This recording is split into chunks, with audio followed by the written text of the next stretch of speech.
Why is there a black woman mopping my hallway during a $10,000 gala? Margaret Thornton. Hotel owner. Valentino gown. Diamonds worth more than most people's houses. I'm sorry, ma'am. I was told to clean. Clean? Look at yourself. You smell like bleach and food stamps. Like Section 8 housing and failure. Denise Sullivan gripped the mop handle. Head down. Silent. This is the Lexington. Billionaires walk these halls, and you're dripping poverty on my marble floors. Margaret stepped closer. Know your place. Stay invisible. That's what your kind does best. Heels clicked away. Laughter followed. But Denise's eyes lifted, just once, toward the kitchen doors. Warm light. The smell of butter and saffron. Tonight, one billionaire would taste a single bite. He would stop chewing, demand to see the chef. They would point at the black woman with the mop. Have you ever been judged by your skin and your uniform, while hiding a gift no one thought to look for? The Lexington Hotel was built in 1923, during the golden age of American excess. For nearly a century, it had served as a temple for the nation's wealthiest families. Presidents had slept in its penthouse suites. Hollywood legends had exchanged wedding vows in its grand ballroom. Titans of industry had made billion-dollar deals over whiskey in its private lounges. And every October, the hotel hosted an event that all of New York would sell their souls to attend. The Culinary Excellence Gala. $10,000 a plate. 200 guests in designer gowns and tailored tuxedos. 5 celebrity chefs competing for a $500,000 charity prize. Camera crews from every major food network. Crystal champagne flutes clinked in manicured hands. The sense of old money and culinary ambition hung thick in the air. Near the entrance, a bronze plaque read, "Excellence is not a birthright, it is a choice." Tonight, those words would become prophecy. Denise Sullivan was 36 years old. Single mother. Night shift janitor at the Lexington, 11 at night until 7 in the morning. Day shift prep cook at a struggling soul food restaurant in Harlem. 4 hours of sleep on a good night. 2 subways and a bus to get anywhere. A cramped one-bedroom apartment in the Bronx with her 8-year-old son, Elijah. Nobody at the Lexington knew her last name. To them, she was just the cleaning lady. The invisible woman who scrubbed toilets at midnight while billionaires sipped champagne above. She had been invisible for 3 years. But Denise Sullivan had a secret. Inside her rusted locker, hidden behind a spare uniform, was a leather-bound notebook. Brown leather, worn with age. Pages filled with hundreds of handwritten recipes. Notes crammed into every margin. Add basil at the very end. Temperature 165 degrees, no higher. Grandma's secret, 1 drop of bourbon, never more. And taped to the locker door was an old photograph. A little black girl, about 10, standing in a commercial kitchen next to an elderly black woman in a white chef's apron, both holding a golden pie, both smiling like the world belonged to them. Faded handwriting at the bottom. Ruby's Kitchen, Lexington Hotel, 1982. Ruby Sullivan. Denise's grandmother. The woman who taught her everything about food, about turning simple ingredients into something that could make people weep. The woman this hotel had erased from history. Margaret Thornton was 62 years old, 3rd-generation owner of the Lexington Hotel. She had inherited it from her father, Charles Thornton III, who had inherited it from his father. 3 generations of gatekeepers standing at the velvet rope of American high society, deciding who was allowed to enter, and who would forever remain on the outside. Margaret had perfected the art of elegant cruelty over 6 decades of practice. She delivered devastating insults with a warm smile. She wielded phrases like, "Bless your heart," like daggers wrapped in silk and dipped in honey. She believed, truly believed, that discrimination was simply maintaining standards, that people like Denise Sullivan were necessary for the building to function, but should never, ever be seen. In her corner office on the hotel's top floor, Behind a row of leather-bound books that she had never actually read, there was an old photograph in a tarnished silver frame. It was lying face down on the shelf, hidden, gathering dust, as if someone couldn't bear to look at what was in it. Victoria Price was 40 years old, executive chef of the Lexington for 8 years. Her face had graced Food and Wine and Bon Appetit. Critics called her a culinary genius. Her career was built on one signature dish, a saffron lobster bisque that food writers described as transcendent. But Victoria harbored a secret. That recipe wasn't hers. In her locked drawer was a notebook labeled Mom's Recipes, but the handwriting inside didn't match. It belonged to someone else, someone erased from this hotel 40 years ago. Samuel Brooks was 68 years old with gray hair cropped close to his scalp and hands that still remembered how to hold a chef's knife. Head of maintenance at the Lexington for 42 years. He had started his career in this very building's kitchen, a young black man with fire in his belly and dreams of becoming a great chef. Somehow, somewhere along the way, those dreams had died. He had ended up fixing light bulbs and unclogging toilets instead. Nobody ever asked why, but Samuel knew things. He remembered what happened in the summer of 1985. He knew who had really created the recipes that had made this hotel famous. He knew why a brilliant black woman had walked out the service entrance one August afternoon with nothing but a cardboard box in her arms and tears streaming down her face. And in Samuel's own locker, wrapped carefully in a piece of old cloth, was something he had been protecting for 4 decades. Waiting for the right moment. Richard Cross was 58 years old and worth more money than most small countries. Tech billionaire. Self-made man. Forbes magazine ranked him among the 100 wealthiest people in America. But Richard had a secret that none of those profiles ever mentioned. He grew up dirt poor in a trailer park in rural Georgia. His father had abandoned the family when Richard was 5 years old.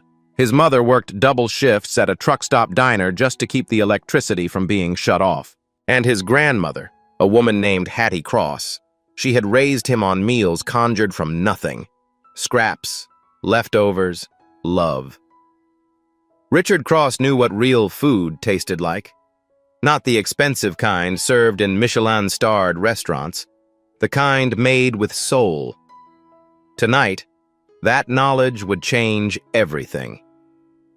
Jean-Pierre Laurent was 55 years old, 3 Michelin stars, trained in Lyon, cooked for presidents and kings. But Jean-Pierre wasn't arrogant. He was honest, and he could recognize true talent from a mile away. Late that evening, Denise pushed her mop past the kitchen doors. Through the small window, she saw Victoria tasting a sauce and frowning. Victoria added salt. Denise shook her head slightly. "That's not the problem," she whispered to herself. "The temperature was too high. The stock is already burnt." A security guard walked past. "Denise, no loitering near the kitchen." "Yes, sir. Sorry." She pushed her cart away, but her eyes lingered on those kitchen doors for just a moment longer. "One day," she told herself, "one day they'll see what I can do." She didn't know that day was tonight, 6:45 in the evening, 15 minutes until service. The kitchen was a symphony of controlled chaos, 5 cooking stations arranged in a gleaming semicircle, camera crews from Food Network adjusting their angles, food critics murmuring into voice recorders, the relentless percussion of knives against cutting boards, the hiss and sizzle of butter hitting hot pans, the shouted orders of sous chefs trying to keep their teams in line. Victoria Price stood at her station like a general surveying a battlefield she was absolutely certain she would win. Before her sat her masterpiece, a massive copper pot filled to the brim with saffron lobster bisque. 4 hours of painstaking, meticulous work. The dish that had built her empire. Golden orange and shimmering, it smelled of the sea and expensive saffron and everything that money and reputation could buy. Tommy was 22 years old and absolutely terrified. He had only been working as a prep cook at the Lexington for 3 weeks. Right now, he was carrying a massive stock pot filled with boiling water across a kitchen floor slick with spilled oil, trying to move fast enough to avoid being yelled at. He didn't see the electrical cord snaking across his path until it was far too late. His foot caught. His body lurched forward. The heavy pot tilted in his straining arms. Time seemed to slow down to a crawl. The pot tipped past the point of no return. Boiling water arced through the air in a deadly silver ribbon. The water hit Victoria's station with a violent hissing splash. Her copper pot, 4 hours of work, the centerpiece of the entire evening, was knocked from its burner. It crashed to the tile floor with a sound like a cathedral bell tolling a death knell. Saffron gold liquid spread across the white tile in an expanding pool. 4 hours of work, 12 lobsters. Saffron worth more than gold. All of it flowing into the floor drain, swirling away into darkness. Victoria's scream echoed off the stainless steel walls. No, no, no, no! The kitchen doors burst open with a bang. Margaret Thornton swept in like an avenging goddess, her red gown billowing behind her. What in God's name is happening in my kitchen? Victoria's voice came out as a strangled croak. The bisque. It's all gone. There was an accident. I can't remake it in time. What do you mean you can't remake it? Margaret's voice could have frozen the flames on the stove. Richard Cross specifically requested that dish. Richard Cross, Victoria, the man who donated $2 million to this gala tonight. I would need at least 4 hours. You have 15 minutes. Margaret turned to face the assembled kitchen staff. Can anyone here make a lobster bisque in 15 minutes? Silence. The cooks exchanged helpless glances. No one raised a hand. Out in the service corridor, Samuel Brooks was balanced on a stepladder, changing a flickering light bulb. He heard the commotion clearly through the thin walls. He looked down from his ladder. 20 feet down the corridor, Denise Sullivan had paused her mopping.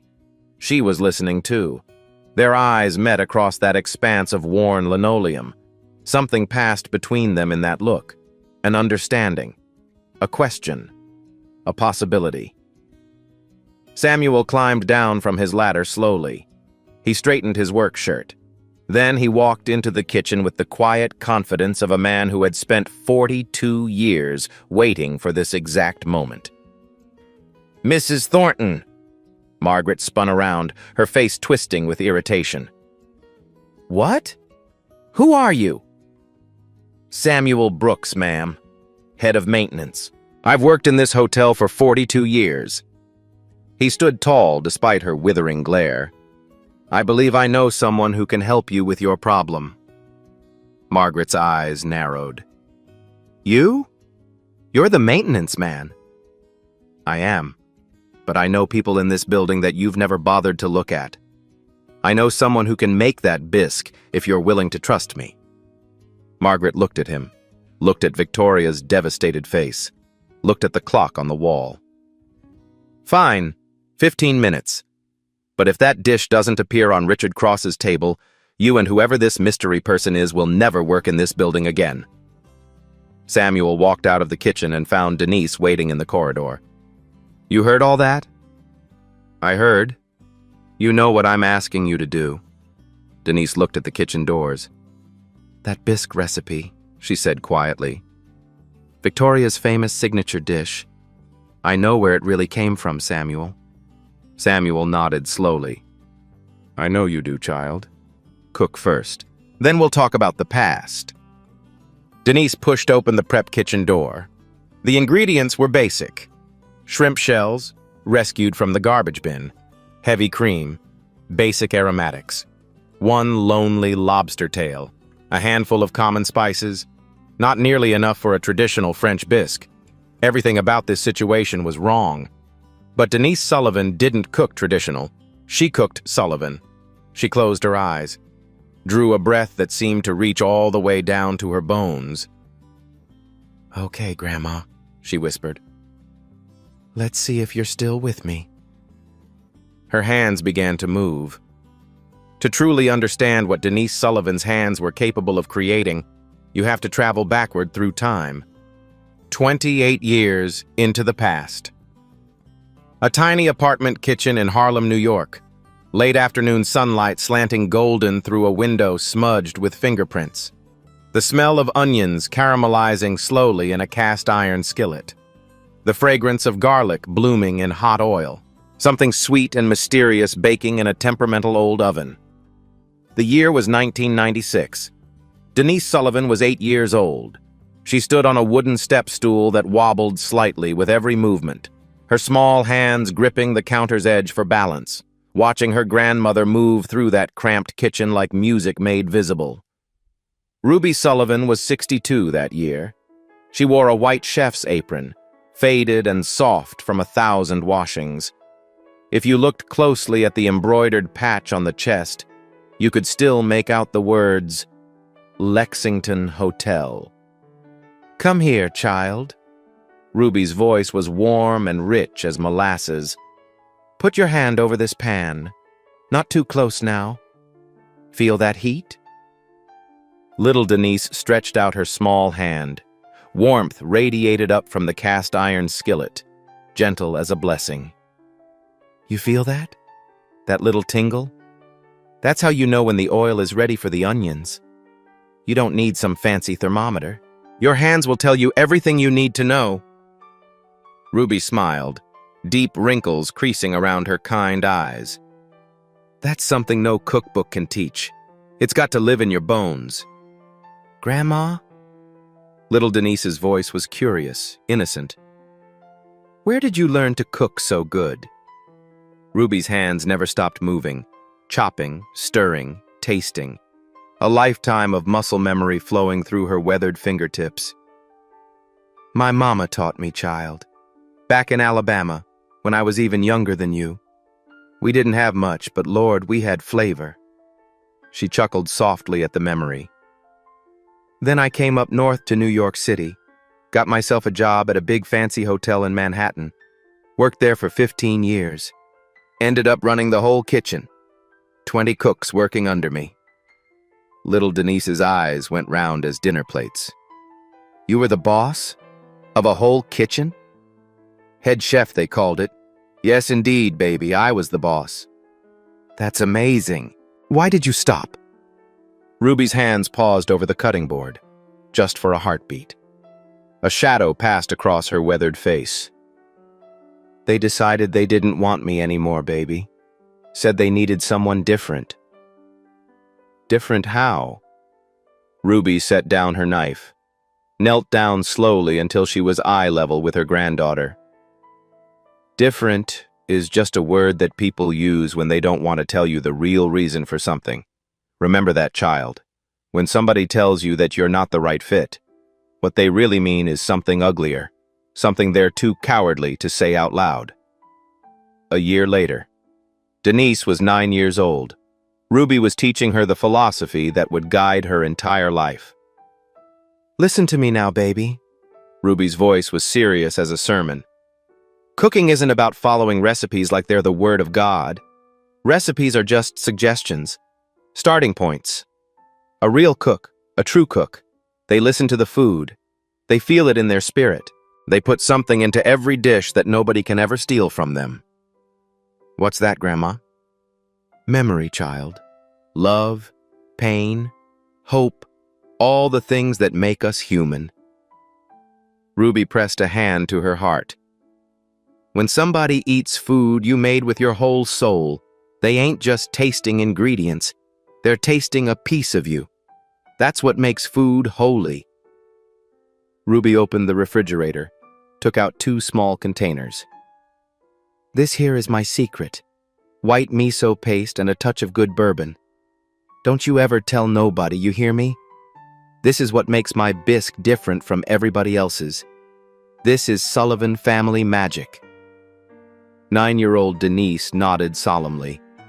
A sacred covenant between grandmother and granddaughter. 2 years later, 1999. A hospital room in the Bronx.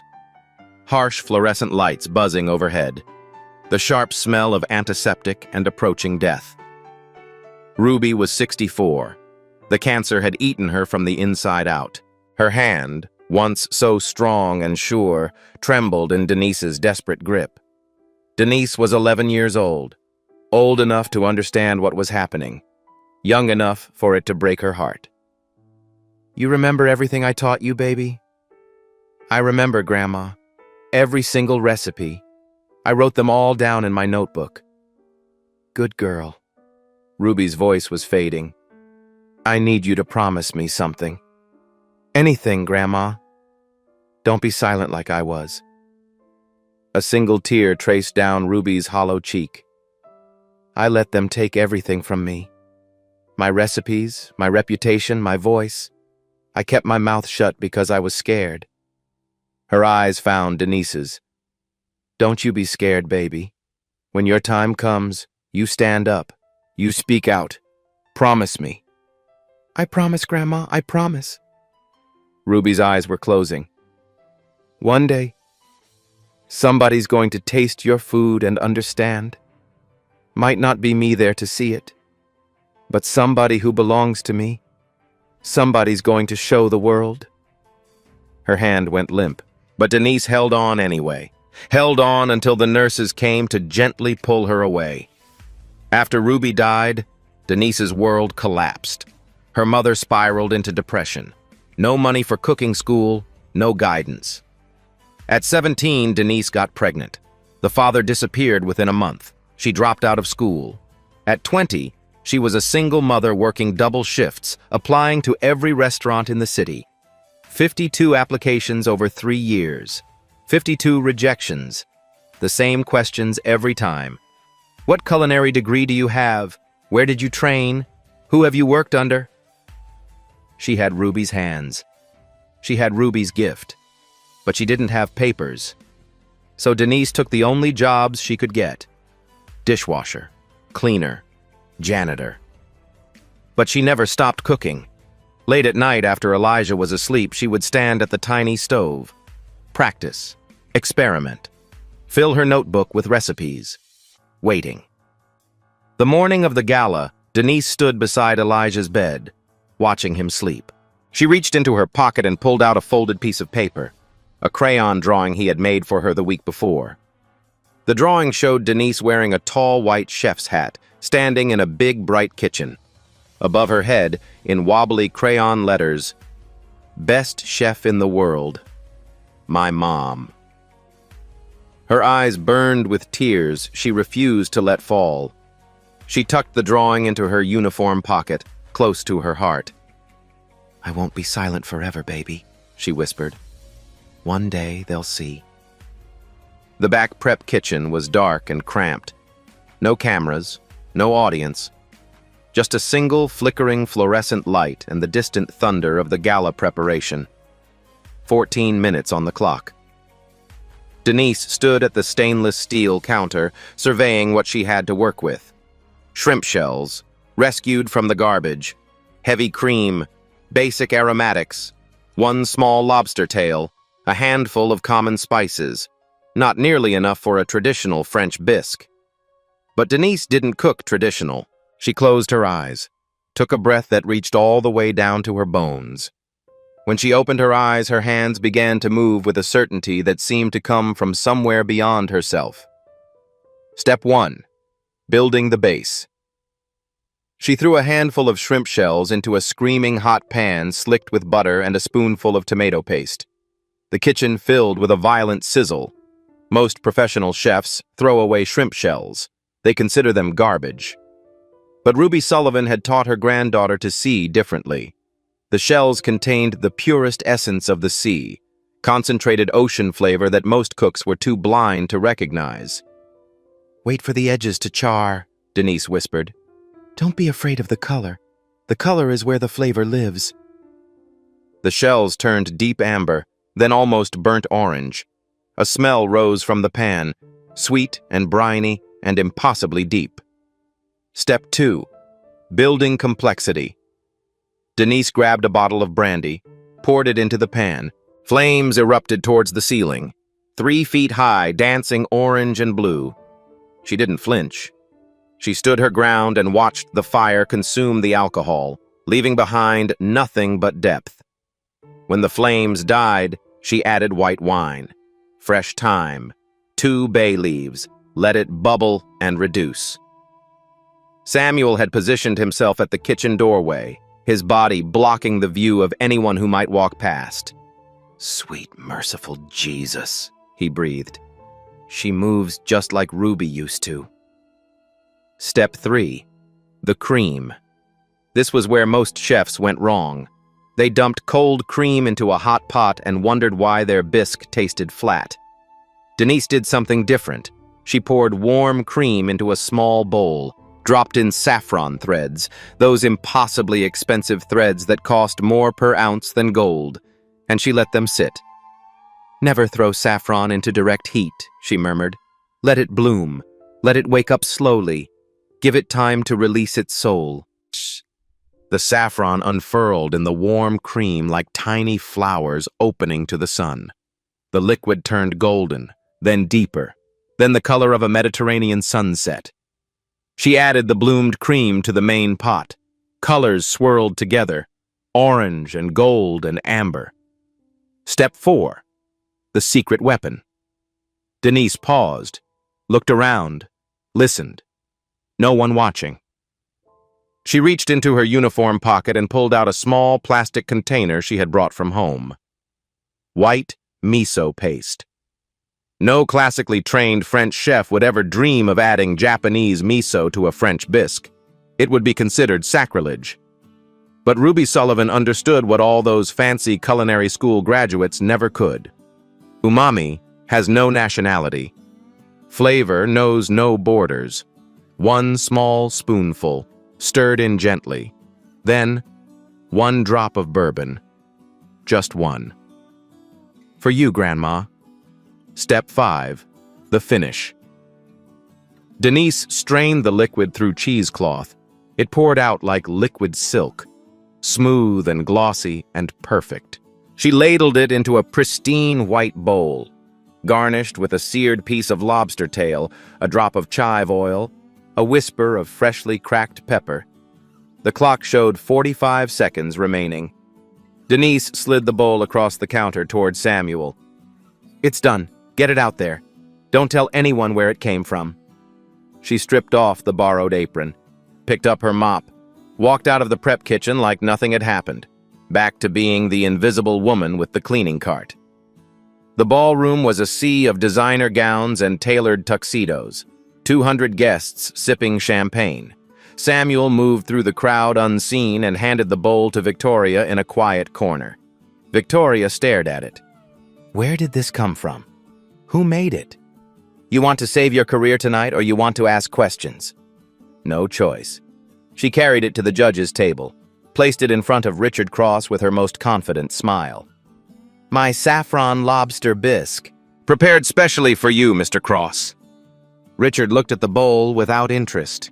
He had eaten thousands of bisques in his life. He dipped his spoon, raised it to his lips.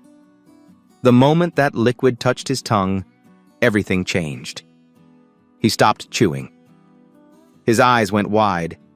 He looked down at the bowl like it had just whispered a secret he thought he had forgotten forever. You made this?" Victoria nodded. "Of course." Richard took another spoonful, then another. He said nothing, just ate. Jean-Pierre Laurent was watching from across the table, curious. He asked for a taste. 1 sip. His eyebrows shot toward his hairline. "Mon Dieu," he whispered. Something extraordinary was happening at the VIP table. And in the service corridor, completely unaware that her entire life was about to transform, Denise Sullivan pushed her mop bucket toward the next dirty patch of floor, waiting for a world that didn't know she existed to finally wake up and see. Richard Cross set down his spoon with a soft clink against the fine china. He pushed the bowl away, not because he was finished, but because he needed to understand what had just happened. "Who made this?" His voice cut through the ambient noise of the ballroom like a knife through silk. Victoria Price blinked. I already told you, Mr. Cross. It's my signature. No. One word. Cold and absolute. I've eaten at your restaurant 3 times. Your bisque is competent, technically proficient. He pointed at the bowl. But this is something else entirely.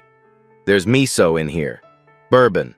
There's a depth of flavor I haven't experienced in 35 years, since I was a boy eating at my grandmother's table. His eyes bored into hers. This is not your cooking. Jean-Pierre nodded slowly. Richard is correct. This isn't classical French technique.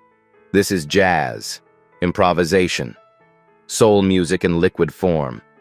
Someone has merged European tradition with something much older, much more primal. He shook his head. No culinary school teaches this. This comes from somewhere deeper. Margaret sensed control slipping. Richard, surely there's been some misunderstanding. Someone in this building is a better cook than your executive chef.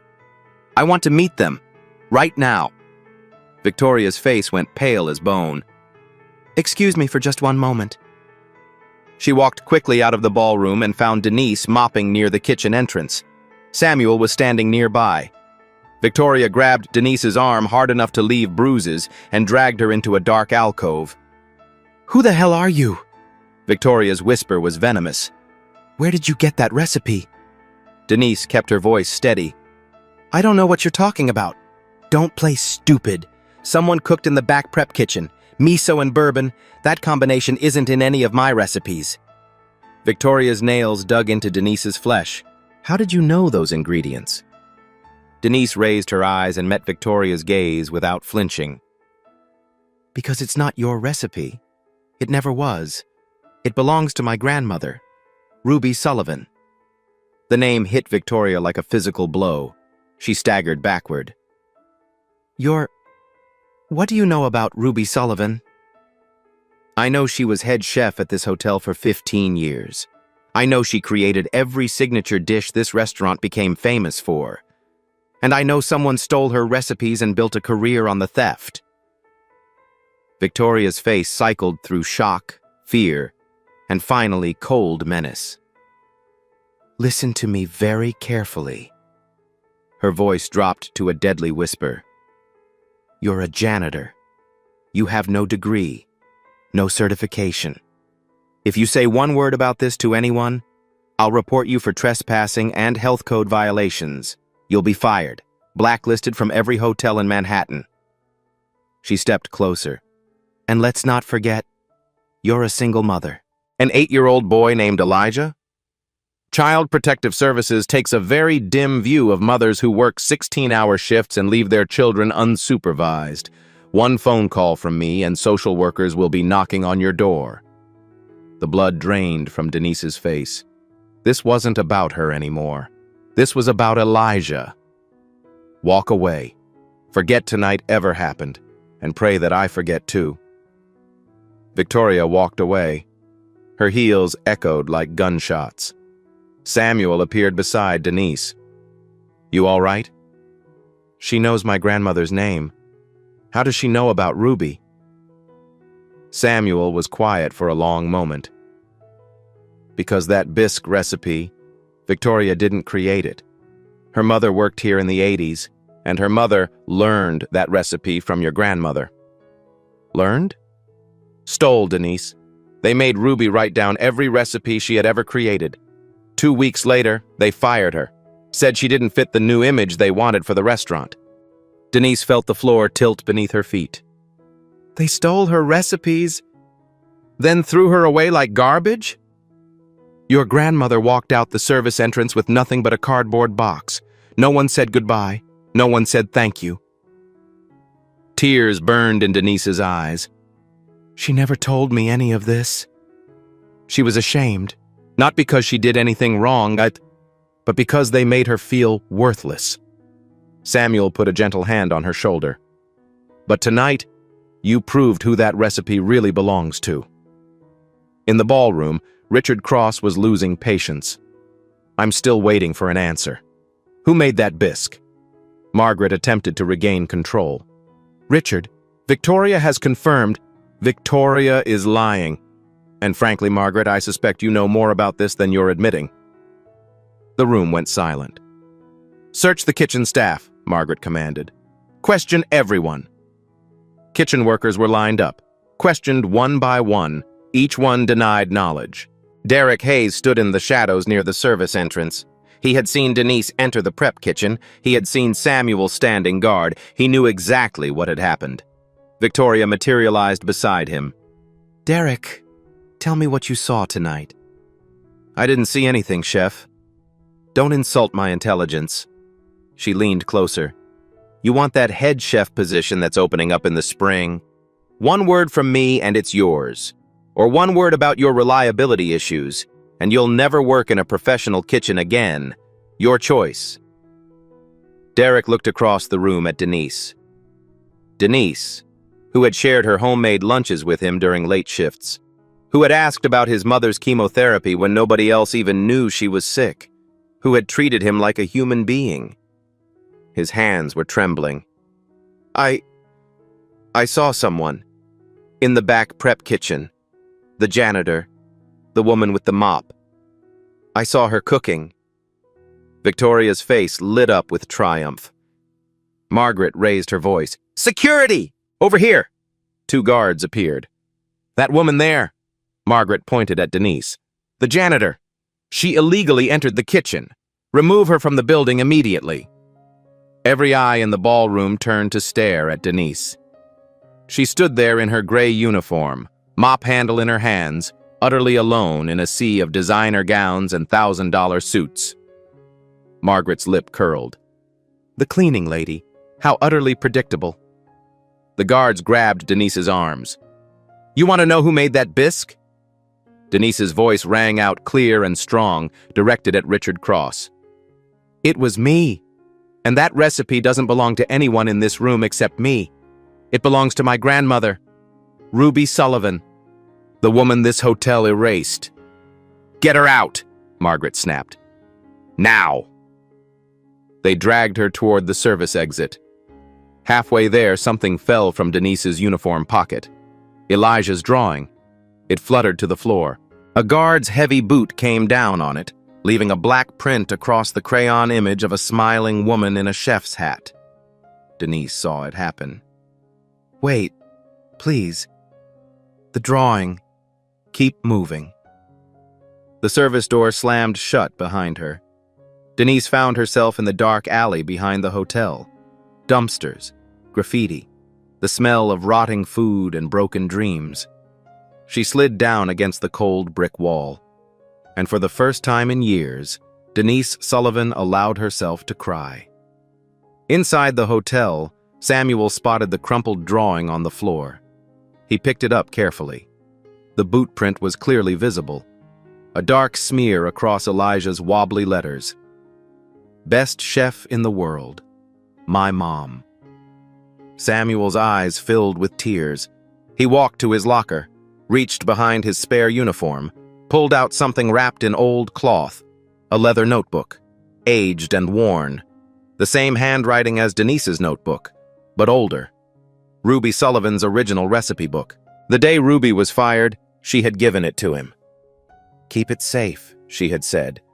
"Someday, someone's going to need the truth." Samuel had waited 40 years. Tonight, the waiting was over. In the ballroom, Richard Cross remained standing while everyone else sat frozen. "You just threw out the woman who made the best dish I've tasted in 40 years. Is that how you run this hotel?" Margaret stammered. "Richard, please. She was a janitor. She had no right. I don't care about rights. I care about talent." He started walking toward the door. "Bring her back or I'm leaving. And my $2 million is coming with me." "Richard, please be reasonable." He stopped, turned around. And for the first time, his voice wasn't cold. It was shaking. "You want to know why I care so much about a bowl of soup?" The room held its breath. "I grew up in a trailer park in Georgia. Food stamps and government cheese. My father left when I was 5. My mother worked double shifts at a truck stop diner, 70 hours a week, and still couldn't keep the lights on. He paused, swallowed hard. But my grandmother, Hattie Cross, she lived with us. And every night, no matter how little we had, she would cook. She could take nothing, scraps, leftovers, whatever was about to spoil, and turn it into something that tasted like love, like safety, like maybe everything was going to be okay. His voice cracked slightly. I haven't tasted anything like that in 35 years. Until tonight. Samuel Brooks stepped forward from the crowd. The old notebook was in his hands. Mr. Cross, your grandmother Hattie, did she ever work in Manhattan? In the 80s? Richard looked at him with surprise. She worked in a hotel kitchen for a few years, before she moved back to Georgia to help raise me. Was it this hotel? Silence. Yes, it was. Samuel nodded slowly.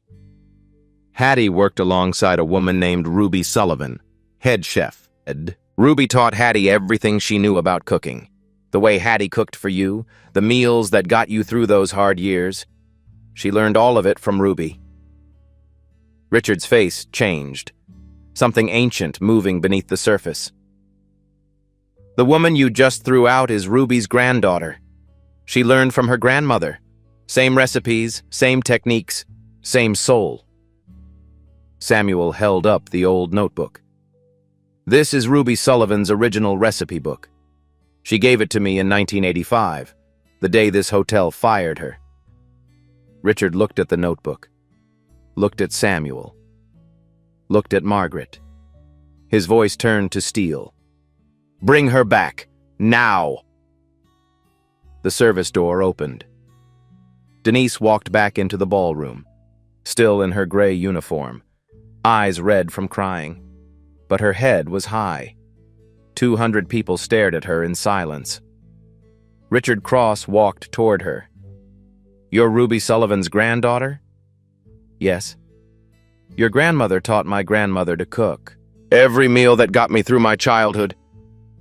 It all came from Ruby. His voice was thick with emotion. Tonight, you brought me back to that kitchen. Denise didn't know what to say. No one had ever spoken Ruby's name with respect. I want to see more, Richard said. Another dish, your choice, cooked right here, in front of everyone. Margaret stepped forward. Richard, this is absurd. She has no training, no certification. Be quiet. Margaret's mouth snapped shut. I'll do it, Denise said quietly. But I cook my way, my family's food. Richard smiled for the first time all evening. That's exactly what I want. The center cooking station was cleared. The celebrity chefs stepped back to watch. Denise walked to the station. Her rubber shoes squeaked on the polished floor. She surveyed the ingredients: short ribs, root vegetables, stock, red wine, fresh herbs, butter. I'm going to make my grandmother's braised short ribs, the first dish she ever taught me, the dish that fed me when there was nothing else. She began. Step 1. Seasoning. She reached for salt and a small container of ground coffee. Jean-Pierre raised an eyebrow. Coffee? On beef? My grandmother always said coffee creates a crust, no coffee flavor, just depth. She rubbed the mixture onto the meat with her bare hands. Step 2. Searing. The meat hit a smoking hot pan. Thunder. Denise didn't touch it, just waited. Most chefs flip too early. They're afraid of burning, but the best flavor comes from patience. The meat developed a crust that was nearly black. Perfect. Step 3. Aromatics. Onions, carrots, celery. Then, unexpected additions.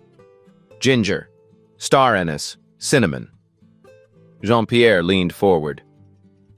She's combining French technique with Southern soul cooking and African spices. This isn't fusion. This is heritage. Step 4. The braise. Red wine poured in. Steam rose. Stock. Tomato paste. Covered. 20 minutes. While waiting, Richard came to stand beside her. With talent like this, why mop floors? I applied to 52 restaurants. Same answer every time. Where did I train? What degree do I have? I had Ruby's hands, but no papers. Richard was quiet. I applied to Stanford, rejected, built my first company in a garage. They said I didn't have the background. He looked at her. This world isn't built for people like us. But here we are. The timer beeped. Denise opened the pot. Aroma filled the entire ballroom. She plated. Tender short rib, glossy reduction, caramelized vegetables. Richard cut a piece, raised it to his mouth. He chewed slowly, then stopped. Tears streaming down his face. This is the dish my grandmother made for my 10th birthday. The last good day before we lost our trailer. I thought this taste was gone forever. Jean-Pierre tasted, set down his fork, stood up. Mademoiselle Denise, I have 3 Michelin stars. I have cooked for presidents, but I cannot make this dish. I don't have what you have.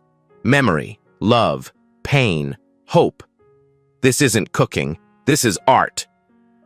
Applause started, spread, grew louder. Then, the service door opened. Samuel stood there. Beside him, Elijah, in pajamas and a winter coat. Elijah looked into the room, saw his mother standing in the light, everyone clapping. Mama! He ran through the crowd, crashed into Denise's arms. She held him tight, tears streaming. You see, baby? I told you. One day they'd see. Elijah looked up at her, smiling. You're the best chef in the world, Mama. I always knew. The applause faded. Margaret Thornton stepped forward with a plastic smile. Well, what an unexpected surprise. Of course, at the Lexington, we've always believed in discovering hidden talent. Richard cut her off. Margaret, stop.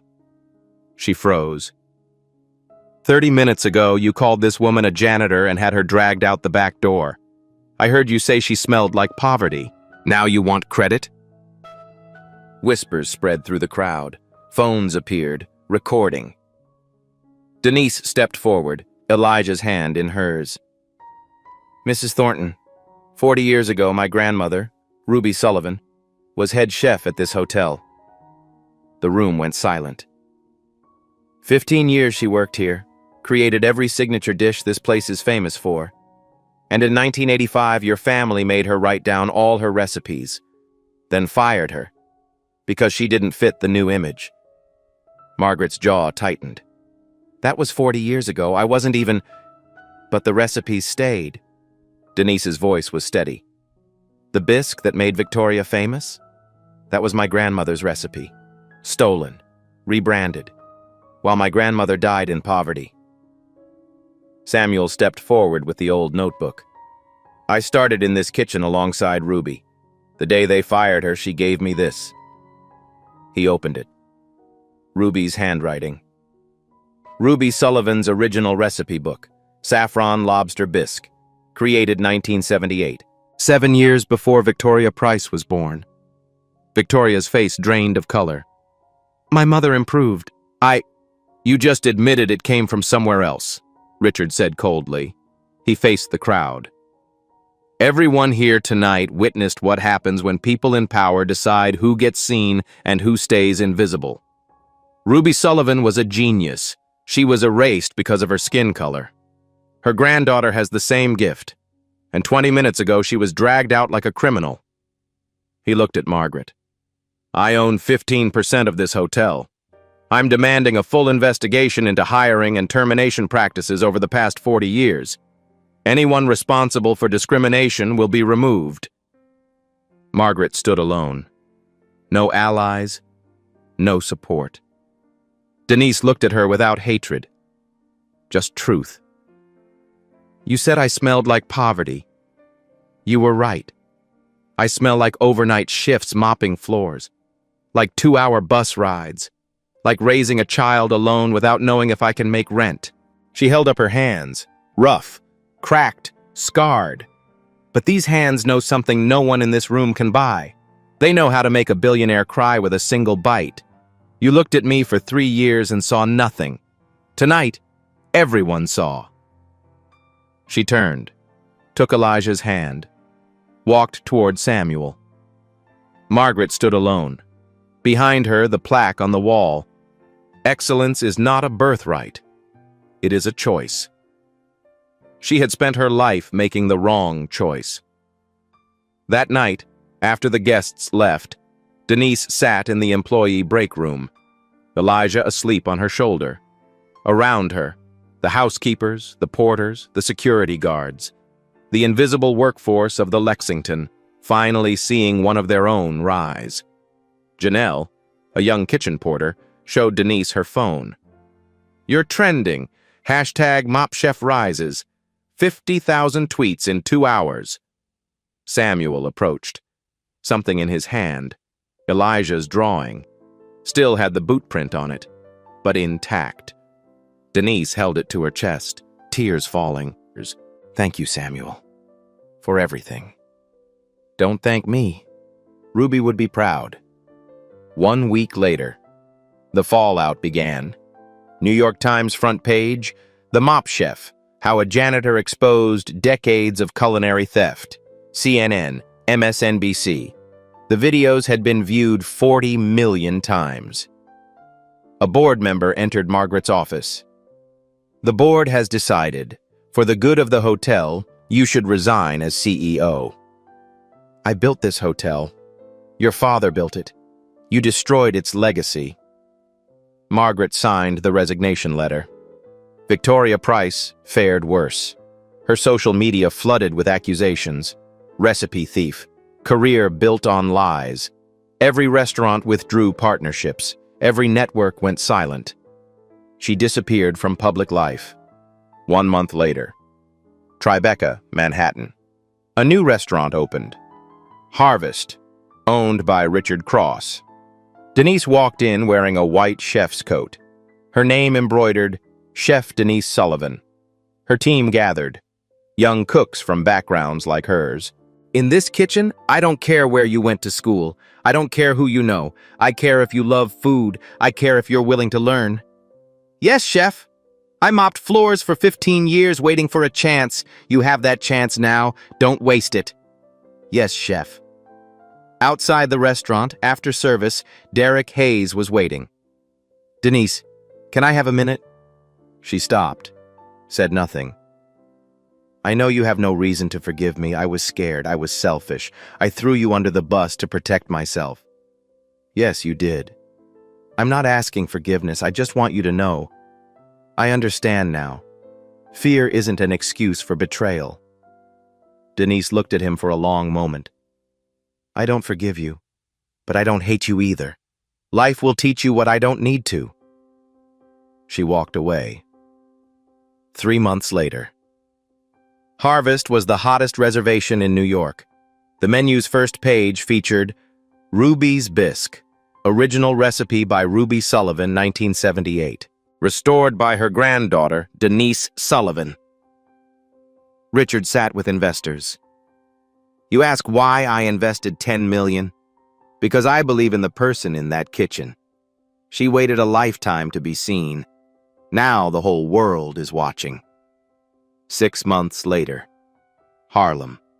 An old building, renovated. A new sign above the door.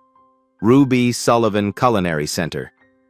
Below it, excellence is not a birthright. It is a choice. Free culinary training for single mothers, low-income individuals, anyone with passion but no access. A place where talent mattered more than pedigree, where dreams were given a chance to breathe. Denise cut the ribbon. Beside her, Elijah, Samuel, Richard Cross. Inside, 20 students at cooking stations, single mothers, former prisoners, foster kids, immigrants. Everyone told they didn't belong in a professional kitchen. Denise walked among them. 6 months ago, I was mopping floors, invisible to everyone. Now I'm here. The only difference is someone finally gave me a chance. She stopped at a station where a young woman, 19, single mother, nervously held a knife. The world told me I couldn't be a chef. The world was wrong. And the world is wrong about you too. Let's prove it together. On the wall, 2 photographs. Ruby Sullivan in the Lexington kitchen, 1978. Finally, in the center, Denise and Elijah opening night at Harvest. That evening, Denise's apartment. Bigger now, but still simple. She stood at the stove, cooking for Elijah. He looked up from homework. Mama, when I grow up, can I cook like you? She turned, knelt to his level. You'll cook better than me, because you won't have to wait as long. On the windowsill, Ruby's recipe book under glass. Next to it, framed and illuminated by the evening sun, Elijah's drawing, boot print still visible. Denise opened the book to the last page. Ruby's shaky handwriting. One day, someone will taste and understand. Maybe not me, but someone who belongs to me. Denise touched the words, tears in her eyes, smile on her face. I did it, Grandma. They tasted, and they understood, and they will never forget us. If this story touched you, subscribe and share it with someone who needs to hear it today. Because every day, somewhere in this world, there's a person mopping floors, washing dishes, being invisible, while carrying something extraordinary inside that the world isn't ready to see. Something beautiful, something powerful, something that could change everything. Maybe that person is you, and if it is, don't give up. Don't let them silence you. Don't let them make you invisible forever. Your moment is coming. One day, they'll taste, and they'll understand. Tell us in the comments, what gift are you carrying that the world hasn't seen yet?